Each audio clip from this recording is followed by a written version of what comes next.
Sementara itu, Kementerian Pertanian, Kementan, berencana memproduksi kalung antivirus corona. Kalung ini dibuat dari tanaman eukaliptus yang diklaim ampuh menangkal virus corona. Inovasi dan perkembangan vaksin juga terus dilakukan di berbagai penjuru dunia. Setidaknya sudah ada perkembangan dalam upaya penemuan vaksin COVID-19 yang dilakukan di 3 negara. Di Amerika Serikat, vaksin yang dikembangkan oleh lembaga Moderna sudah memasuki fase kedua. Begitu juga dengan di Tiongkok, penelitian vaksin sudah masuk fase kedua. Sementara penelitian vaksin corona di Oxford University Inggris sudah memasuki fase yang ketiga. Indonesia juga tengah melakukan pengembangan dan uji coba vaksin COVID-19. Lembaga Biologi Molekular Eijkman menargetkan setidaknya Indonesia melalui Bio Farma bisa memproduksi vaksin pada Maret 2022. Semenjak kasus corona menjangkit dunia, banyak negara yang berlomba untuk menemukan penawar virus ini. Tidak hanya vaksin, tetapi juga obat. Tahapan apa yang seharusnya dilewati sebelum vaksin ataupun obat akhirnya aman digunakan? Lalu bagaimana pula dengan kalung antivirus ala Kementan? Mujarabkah menangkal corona? Kita akan membahasnya di Sapa Indonesia malam hari ini. Saya Sofi Syarif.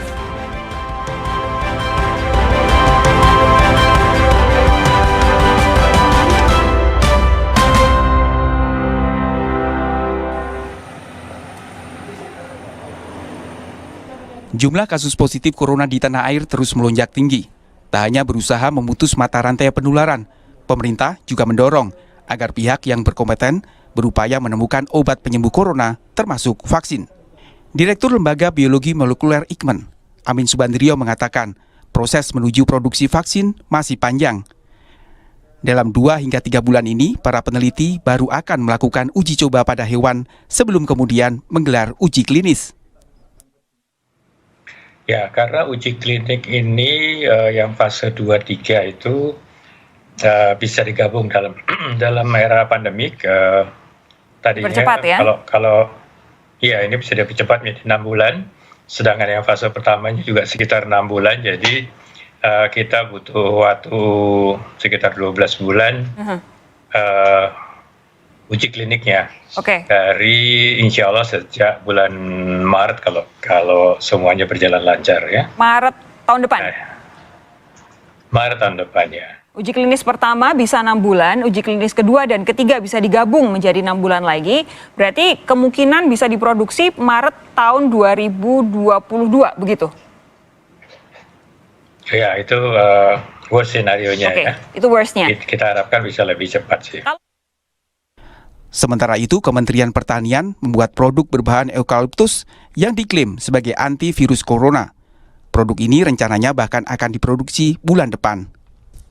Kepala Balai Besar Penelitian Veteriner Indi Darmayanti menjelaskan, dalam uji coba ternyata eukaliptus bisa mematikan hingga 100% virus, mulai dari H5N1 hingga corona model yang digunakan. Nah, eukaliptol ini mampu binding terhadap Mpro ini sehingga menghambat replikasi virus. Sehingga karena virus tidak bisa bereplikasi, maka virus tidak akan dapat berkembang biak. Mpro ini meskipun beragam di semua jenis virus corona, kita tahu jenis virus corona itu lebih dari 3.402, namun dia mempunyai substrat specificity yang conserve di antara virus corona, sehingga kita harapkan bahwa mekanisme ini juga terjadi terhadap virus COVID-19. Eukaliptus pure itu mampu untuk membunuh virus corona model yang kita gunakan dan virus H5N1 sekitar 80-100% tergantung dari konsentrasi virus yang digunakan dan juga tergantung pada konsentrasi dari agent eukaliptus yang kita gunakan. Epidemiolog Diki Budiman meragukan kalung antivirus ini mampu menangkal corona. Kepada Kompas.com 4 Juli 2020, Diki Budiman mengatakan, saya tidak melihat relevansi yang kuat antara kalung di leher dengan paparan virus ke mata, mulut, dan hidung. Belum terbukti secara ilmiah dan dimuat di jurnal ilmiah tentang potensi mencegah virus corona. Sementara itu, Menteri Koordinator Bidang Pembangunan Manusia dan Kebudayaan Muhadjir Effendi memberikan dukungan terhadap upaya-upaya penelitian terkait corona. Namun yang terpenting adalah produk tersebut harus melewati uji klinis.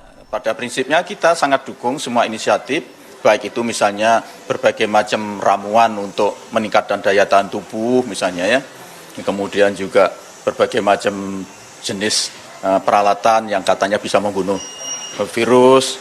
Tetapi yang penting jangan sampai kalau itu belum teruji secara klinis, belum teruji secara ilmiah, jangan segera disebarluaskan, didiseminasikan, karena kalau sampai ternyata tidak cocok dengan apa yang diperkirakan, itu bisa memiliki dampak yang tidak baik. Semenjak virus corona menjangkit dunia, banyak negara berlomba untuk menemukan penawar virus ini. Tak hanya vaksin, namun juga obat. Tentunya hal ini menjadi sebuah harapan di tengah pandemi.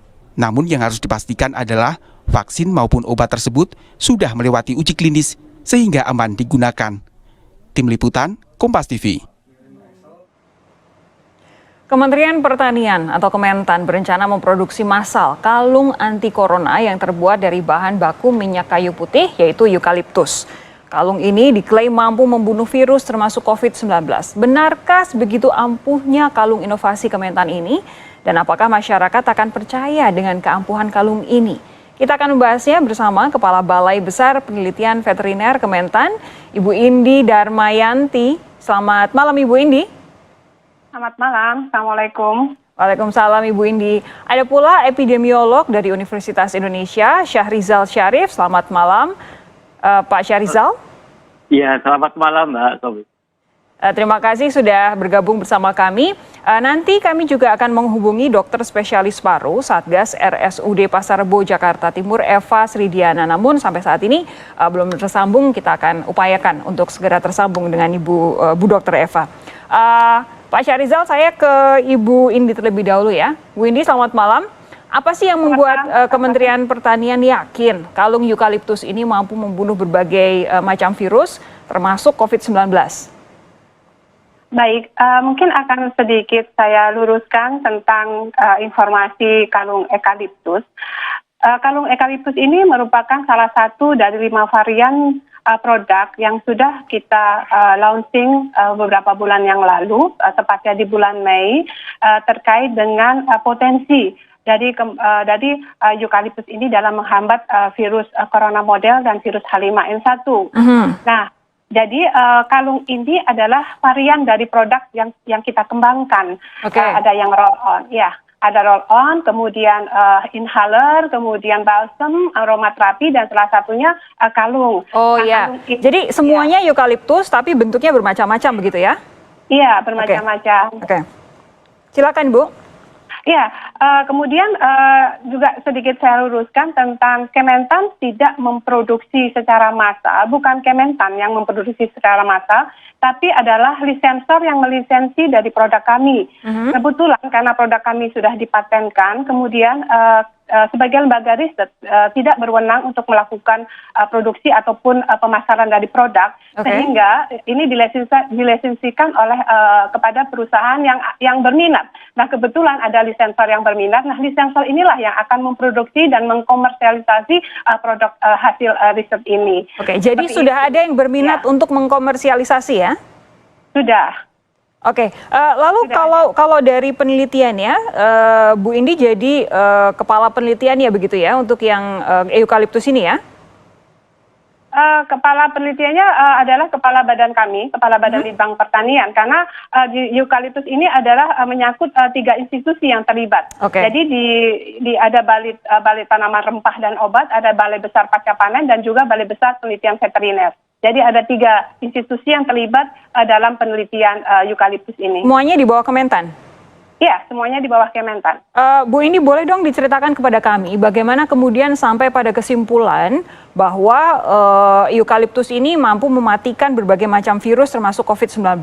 Bagaimana cara penelitiannya?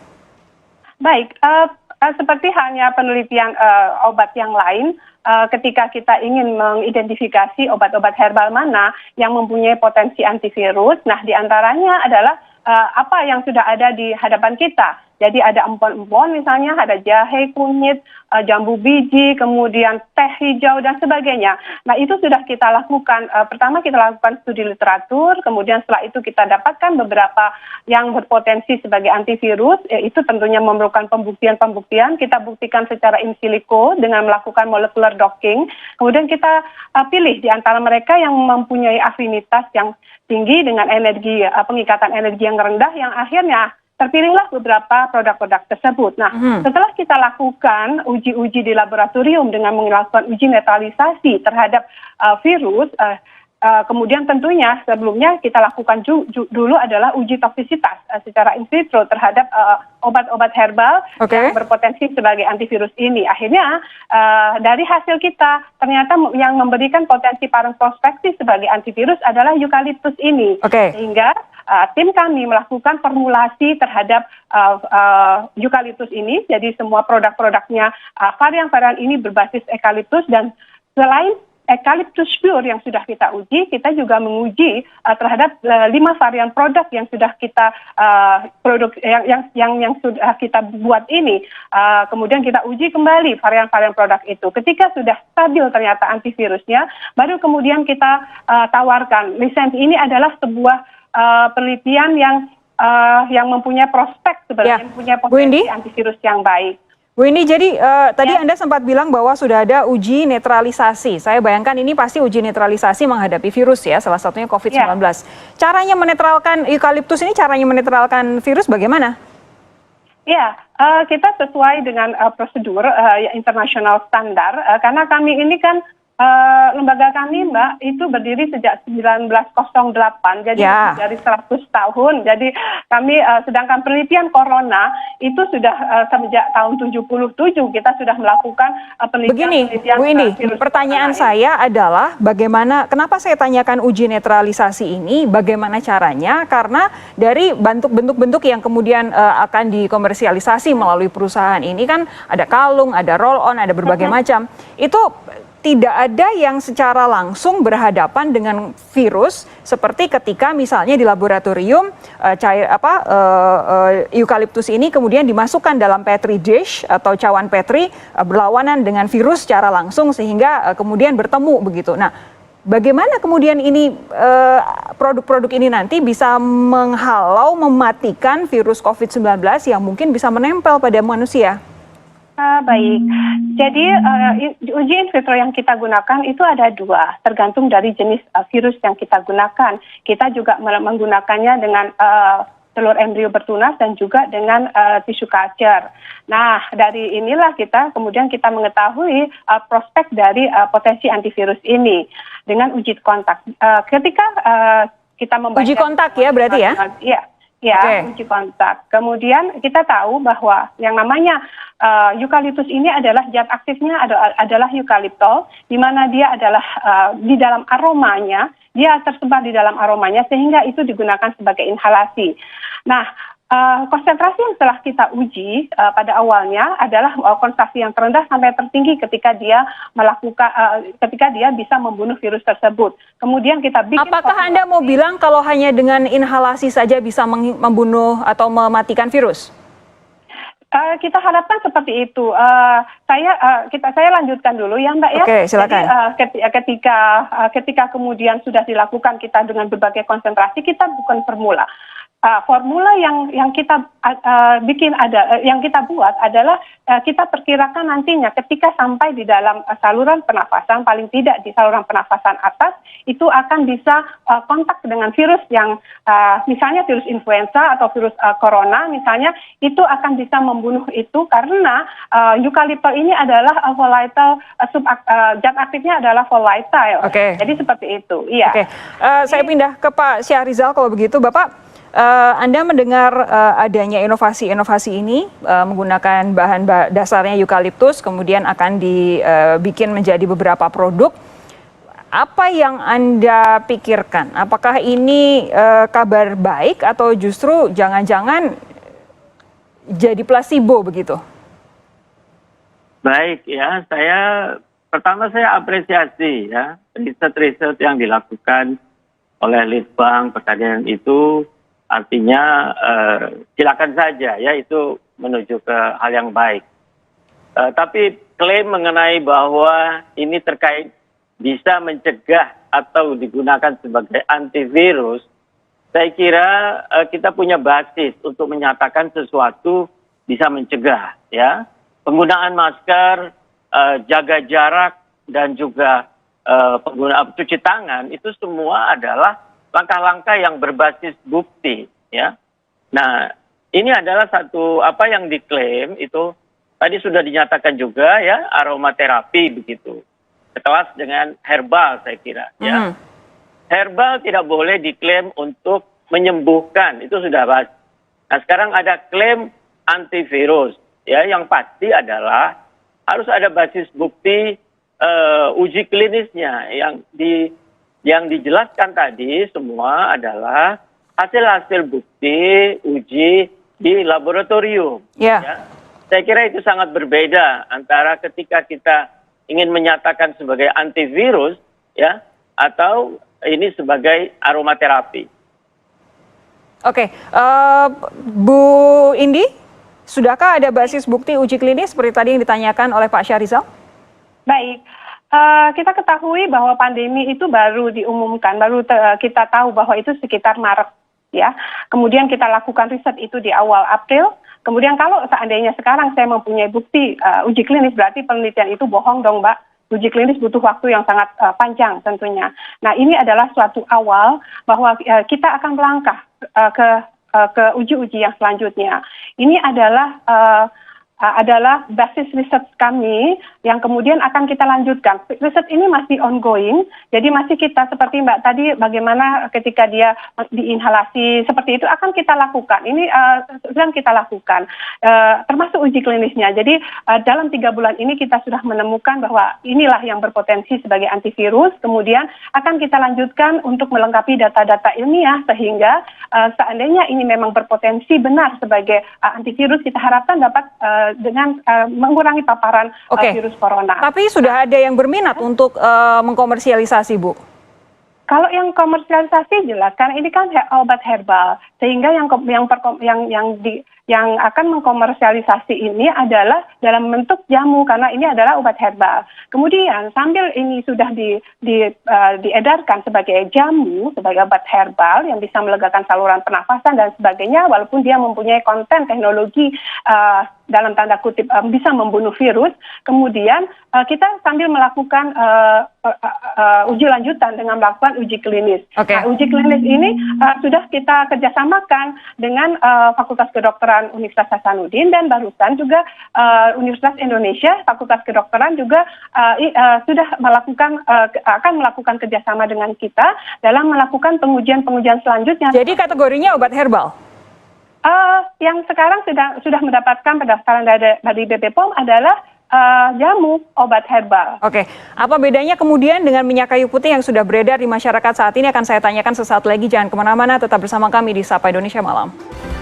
Saat ini sudah bergabung bersama kita Eva Sridiana, dokter spesialis paru, Satgas RSUD Pasar Rebo, Jakarta Timur. Selamat malam, Bu Eva. Selamat malam, Mbak. Terima kasih sudah menyempatkan diri untuk Sapa Indonesia Malam. Bu Eva, saya tidak tahu tadi apakah Anda mendengar perbincangan saya dengan Bu Indi dan juga Pak Syahrizal, tapi saya yakin Anda juga pasti sudah mendengar upaya inovasi dari Kementan untuk membuat beberapa produk dengan basis eukaliptus, dibikin menjadi kalung, roll-on, atau beberapa produk lainnya, ada 5 tadi katanya. Tanggapan Anda apa, Bu?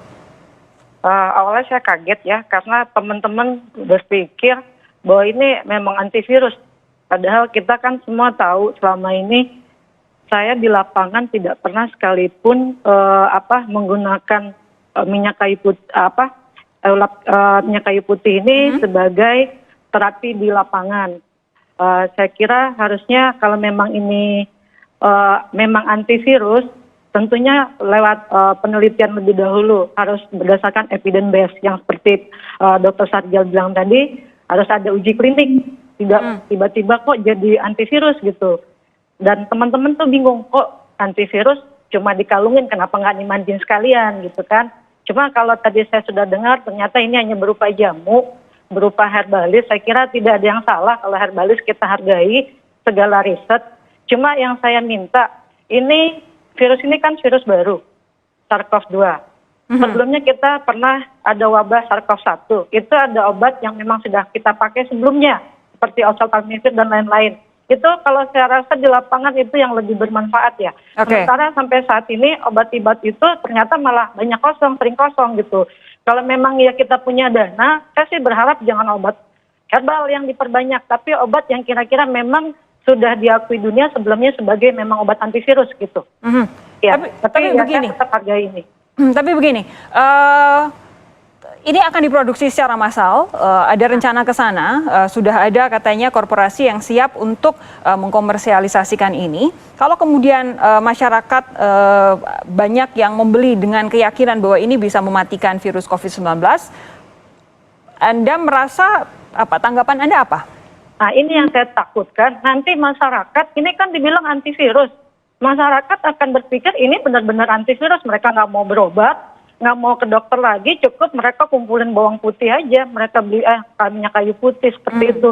Ini yang saya tidak mau, masyarakat harus diingatkan bedanya ini sebagai obat herbalis dan sebagai antivirus yang sebenarnya.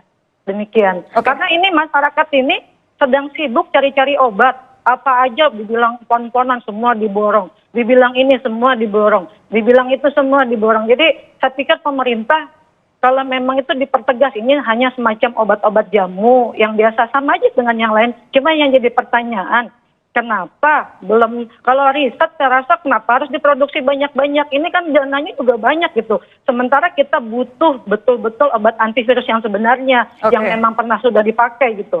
Iya, Bu Indi silakan.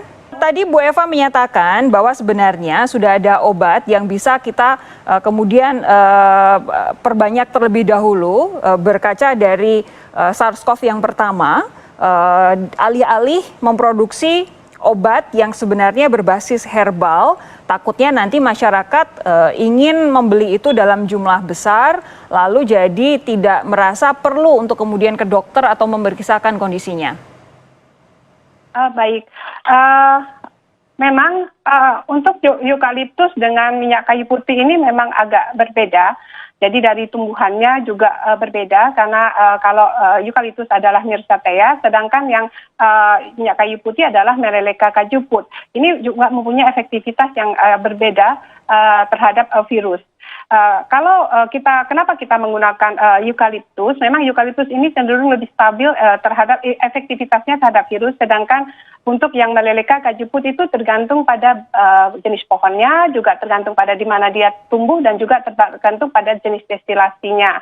Nah, dalam bentuk produk tentunya karena ini masih karena ini adalah diizinkan dalam bentuk dalam izin edarnya ada diklaim sebagai jamu, maka ini adalah dia membantu untuk melegakan pernafasan, kemudian melegakan hidung tersumbat dan ya. Bu Indi, tadi yang jadi pertanyaan Bu Eva adalah kalau kemudian ada dana untuk meneliti obat-obatan herbal ini, kenapa tidak dialihkan terlebih dahulu untuk obat yang jelas-jelas bisa membantu benar-benar untuk memerangi virus? Kita melihat adalah kemandirian satu bangsa, jadi kita melihat bahwa yang sekitar kita itu apa yang bisa kita gunakan. Saat itu ide yang muncul adalah apa sih yang ada di masyarakat yang bisa digunakan untuk membantu mengurangi paparan. Inti dari ide dari riset kami sebenarnya itu, sehingga kami gunakan yang ada di sekitar kita yang sudah banyak dikenal oleh masyarakat. Jadi inilah akhirnya kita temukan salah satunya adalah eukaliptus ini yang mempunyai potensi sebagai antivirus yang bisa membunuh virus seperti itu. Jadi intinya seperti itu. Kemudian ya, silakan. Ya, riset kami ini sebenarnya tidak dibiayai dengan anggaran yang sangat besar. Jadi ini riset hanya riset yang memang dananya memang tidak spesifik untuk ini sebenarnya. Jadi kami riset ini memang bertujuan untuk itu sebenarnya, untuk membantu masyarakat dalam mengidentifikasi obat-obat herbal yang ada di sekitar kita. Sebenarnya seperti itu. Pak Syahrizal, silakan tanggapan Anda. Iya, jadi gini, kan tadi sudah disampaikan bahwa ini kategorinya adalah jamu, ya. Ketika mau diproduksi, monggo saja, ya. Jadi persoalannya bukan akan komersialisasi jamu misalnya, tidak ada masalah di sana, ya. Yang jadi masalah adalah klaim bahwa jamu ini adalah bisa bersifat antivirus. Nah, itu yang jadi masalah, ya. Betul. Saya kira mungkin kita perlu menjaga masyarakat agar produk-produk yang ada di pasaran tentunya juga masyarakat tahu persis, ya, apa manfaat dari produk itu. Oke. Nah, ketika ini disebut sebagai antivirus, saya kira tugas ini bagian yang juga merupakan tanggung jawab gugus tugas. Di sana ada tim pakar yang mengedukasi masyarakat. Saya kira jangan sampai masyarakat salah paham, ya, mempunyai harapan yang berlebihan terhadap hal ini. Nah, ini jadi pertanyaan kemudian kepada Bu Indi. Apa kemudian dasar konkretnya yang membuat Kementan akhirnya berani menyebut ini sebagai antivirus? Sebenarnya itu mungkin hanya bahasa media ya Mbak. Yang kita ungkapkan adalah ini berpotensi, eukaliptus ini berpotensi sebagai antivirus. Jadi jika kita lihat... Jadi bukan bahasa media dong Bu kalau kemudian Ibu bilang ini sebagai antivirus? Ya, kalau sebuah agen yang bisa membunuh virus, biasanya kita sebut dalam bahasanya ya antivirus seperti itu. Tapi dalam hal produk ini itu adalah kita selalu ungkapkan ini berpotensi sebagai antivirus karena ini risetnya masih ongoing, masih akan kita terus lanjutkan. Jadi seperti itu. Jadi masih akan kita lanjutkan. Bu Eva? Hari ini pun tetap kita lanjutkan riset ini. Masih akan dilanjutkan penelitiannya Bu Eva? Harusnya begini, kalau memang ini dalam riset, jangan dibikin seakan-akan ini adalah obat antivirus. Kenapa Mentan sampai memproduksi banyak-banyak? Yang jadi pertanyaan saya, kami ini masih kurang obat yang utama gitu loh. Harusnya obat utama disediakan lebih dulu, bukan malah Mentan. Kalau memang ada dana, saya bilang, kalau saya nggak masalah, saya mendukung semua riset, karena saya juga termasuk orang yang dokter yang menganjurkan kepada pasien saya obat-obat herbalis. Tapi kita sekarang sedang butuh dana untuk obat utama.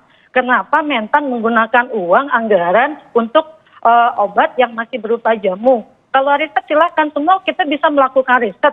Silakan, kita juga banyak obat-obat yang masih riset. Tapi ini jangan seakan-akan seperti Dr. Sarijal bilang tadi, jangan sampai bikin salah persepsi rakyat ini menganggap antivirus. Mereka akan berpikir eukaliptus itu aja hanya cukup dikalungkan, cukup ini. Kok bisa jadi antivirus? Itu tadi bahasa antivirus ini. Karena jujur di lapangan saya suka mencoba ke pasien-pasien saya bagaimana caranya mereka itu supaya cepat negatif. Baik saya suruh pakai propolis, air garam, bawang putih dan segala macam itu saya sudah coba semua untuk pasien-pasien yang memang susah untuk menjadi negatif swab tenggoroknya.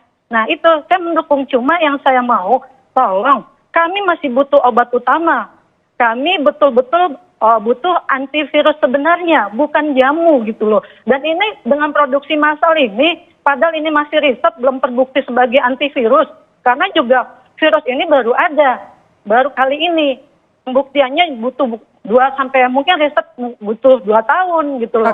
Jangan disebut ini antivirus dalam percobaan, dalam riset itu bukan berarti sudah berarti antivirus gitu loh. Saya akan minta tanggapan Bu Indi sesaat lagi. Jangan kemana-mana saudara, tetap bersama kami. Sapa Indonesia Malam akan segera kembali. Bu Indi, tadi Anda sudah mendengarkan pernyataan langsung dari Dr. Eva Sridiana. Saya minta respons Anda. Baik, mungkin agak sedikit menginformasikan bahwa Kementerian Pertanian sebenarnya tidak mempunyai anggaran yang besar untuk riset ini. Jadi kami tidak mempunyai alokasi anggaran khusus untuk riset ini, sehingga apalagi untuk memproduksi massal. Kita tidak ada anggaran untuk memproduksi massal. Yang ada yang mungkin Bapak Ibu lihat sekarang itu adalah prototipe dari hasil diseminasi hasil riset kami. Jadi hanya terbatas jumlahnya, ada sebagai bagian dari diseminasi diseminasi hasil riset. Kita lihat seperti itu, jadi hanya prototipe saja. Jadi kita tidak mempunyai anggaran untuk memproduksi dan tidak punya anggaran alokasi khusus memang untuk riset ini. Jadi kalau memang kita ingin men-searching lagi untuk obat-obat antivirus yang lain, ya tentunya kami sebagai researcher sangat ingin melakukan itu. Namun karena memang alokasi anggaran itu memang tidak khusus memang untuk meriset potensi-potensi obat-obat potensi antivirus. Jadi memang yang ada di sekitar kita dulu yang kita kerjakan. Seperti itu, Mbak. Oke, tapi apakah mungkin Kementan misalkan karena masih ada anggaran untuk riset begitu, kemudian dialihkan untuk membantu upaya produksi atau impor obat-obat yang memang dibutuhkan? Kita tidak memproduksi, jadi yang memproduksi adalah... Bukan, maksudnya obat-obat yang tadi Bu Eva sampaikan, yang memang benar-benar dibutuhkan dokter saat ini. Saya rasa itu bukan wewenang saya untuk menjawab, karena tentang anggaran untuk mengimpor obat-obat itu. Dan juga tentunya bukan juga wewenang Kementerian Pertanian juga untuk mengimpor obat-obat yang kaitannya dengan kesehatan manusia. Bu Indi, ada beberapa pertanyaan yang disampaikan ini ramai sekali di media sosial, khususnya di Twitter, ketika kemarin akhirnya Pak Mentan mengumumkan adanya soal eukaliptus ini. Waktu itu spesifik bentuknya kalung.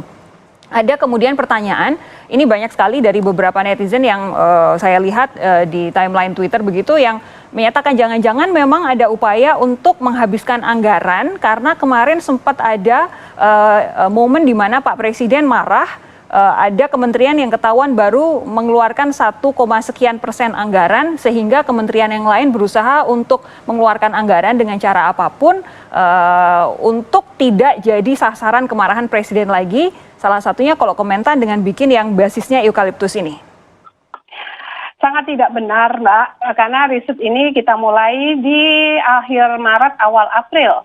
Kemudian kita sudah melaunchingnya itu di Mei. Jadi sudah ada 2 kali launching. Pertama launching dengan Bapak Menteri Pertanian dengan mengundang dari gugus tugas, kemudian juga mengundang dari pihak Kementerian Kesehatan. Kemudian kita launching karena ada kerjasama, ternyata ada yang lisensor yang berminat, kita lakukan lagi di tanggal 25 Mei kalau tidak salah. Nah itu sangat tidak berkaitan sama sekali dengan hal yang disebutkan tersebut. Dan tentang anggaran, kita sekali lagi saya sebutkan, ini tidak ada anggaran spesifik, tidak ada anggaran khusus untuk riset ini. Justru kami menggunakan yang ada untuk membantu untuk mengurangi paparan COVID-19 ini dengan kemampuan kami.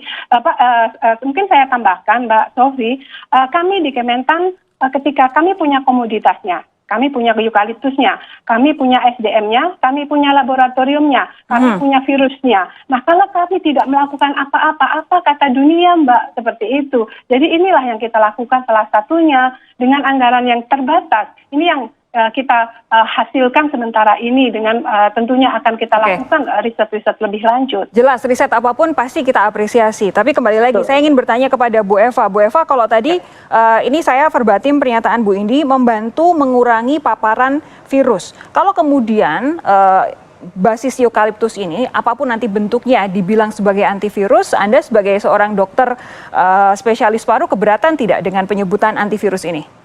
Sangat keberatan karena ini masih berupa riset ya Mbak ya. Riset yang baru dikerjakan sebatas laboratorium tadi, belum ke pasien, belum uji klinis ke pasien, belum diakui dunia. Ini masih tidak ada bedanya dengan obat-obat yang lain. Saya berharap sekelas menteri jangan sampai melontarkan kata-kata ini antivirus gitu. Karena antivirus di dunia kedokteran antivirus itu adalah harus berupa evidence based. Tidak bisa dikatakan sebuah obat ataupun zat itu tiba-tiba menjadi obat anti tanpa penelitian lebih lanjut. Karena dunia kedokteran ini menyangkut nyawa manusia, tidak boleh coba-coba. Walaupun ini misalnya untuk pemakaian luar. Karena orang akan berpikir dengan ini aja saya sudah sehat gitu loh. Ini lebih berbahaya lagi gitu. Nah jadi sebenarnya tolong mungkin kalau penelitiannya tinggal dijalankan, jangan sampai, kalau kita kan dengarnya diproduksi massal, seakan-akan ini udah memang antivirus. Tolong, kalau antivirus itu harus dokter lah gitu loh yang mengumumkan ini memang udah standar WHO gitu loh. Jadi jangan kok kayak gimana kayak dukun kita tiba-tiba ada obat nih pakai kan nggak bisa begitu, dunia medis ketawain kita rakyat yang ngerti aja ketawa kok tiba-tiba itu jadi antivirus gitu. Tapi saya apresiasi, kita nggak tahu obat itu apa. Mungkin ke depan ternyata riset kita ini yang akan jadi obat untuk COVID-19 ini. Saya dukung, sangat-sangat kita dukung. Tapi tolong bedakan obat yang masih dalam riset dengan obat herbal dan obat yang betul-betul disebut antivirus. Biar masyarakat tidak sesat. Bu Indi, kalau Bu Eva sebagai salah satu dokter merasa keberatan dengan penyebutan antivirus, akankah diganti? Memang pada sejak awal kita dalam klaim itu tidak antivirus, itu hanya untuk ya bahasa media untuk menarik lah sebenarnya seperti itu. Apalagi yang sudah kita peroleh izin edar dari. Bu, maksudnya bahasa media itu seperti apa? Saya sebagai anggota media agak keberatan mendengarkan suara ini karena tadi Ibu sendiri yang bilang antivirus. Iya, ya begini Bu, saya paham sekali. Saya juga seorang dokter, walaupun seorang dokter hewan, saya paham sekali. Saya juga punya riset vaksin untuk hewan. Jadi tahapan-tahapan vaksin ataupun obat itu melalui tahapan-tahapan yang sangat panjang.